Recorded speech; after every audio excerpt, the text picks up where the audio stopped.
I'm Chef Lucas Manteca and I have a healthy cooking tip for you. It's how to roast the beets.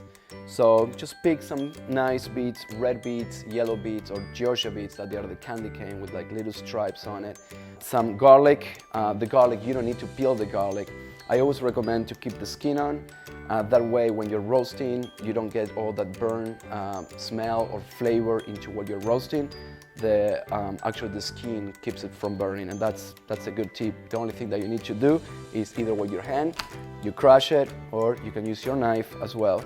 You place it on and you hit it. So you place the garlic in the pan, and then pretty much the only thing that you have left is some beautiful thyme that's going to guarantee a beautiful aroma and flavor in the beets. You drizzle a little bit of olive oil and just a little bit of salt and pepper. You don't need to peel the beets, you don't need to do anything with it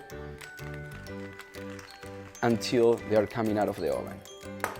Just one only thing left, a little bit of aluminum foil. Make sure they're all covered up so it creates some type of steam. And you place them in the oven for about 60 to 80 minutes, more or less, until they are fork tender at 350.